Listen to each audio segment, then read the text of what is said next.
I've heard terms like core of democracy and sacred ballot. And I think back to an initiative that actually put this on the ballot.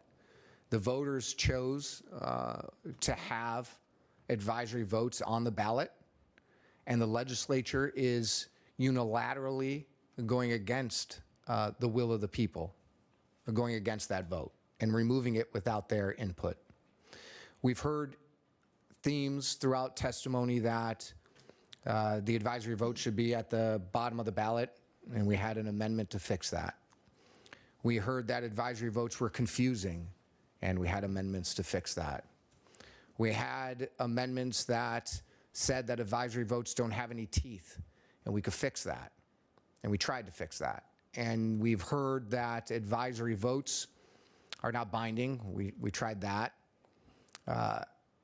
These advisory votes have meaning. Now, maybe not every elected official looks at the advisory votes or considers them. Maybe they believe they're push polls. Well, they're written by the Attorney General, and we could have fixed that, made them less push-pully, if that's a word. So we had opportunities to fix advisory votes if people believed they were broken, rather than repeal something that was a decision by the voters.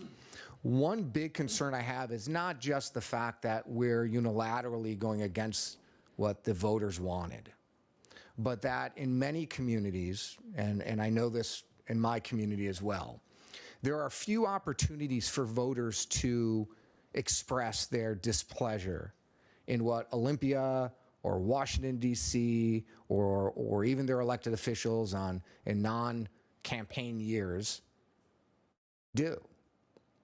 Often an advisory vote is a way for them to say, look, I don't agree with what the policies tax-wise are coming out of Olympia, and so I'm going to vote on an advisory vote. It's much more important than a push poll or any poll, because you actually have not just likely voters, you have a real voter choosing to tell you to maintain or repeal a tax vote in Olympia.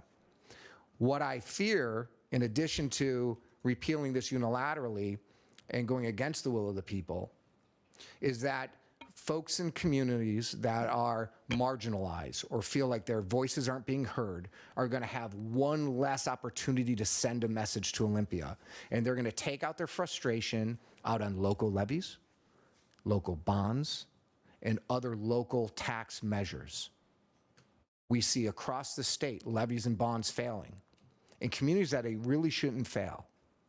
We're seeing folks who are stressed in their family budgets, and they want an opportunity to share with Olympia their perspective on what we're doing right and what we're doing wrong, because some of these advisory votes actually maintain, and some of them are repealed. And so I think that's absolutely instructive to an elected official. I think it's something that the voters wanted, and even more so, I think we're taking away an opportunity for voters to share their frustration with policies that are coming out of Olympia. So for that reason, I'm a no vote. We had opportunities to fix to fix the advisory votes without having to repeal them unilaterally, and I would urge a no vote.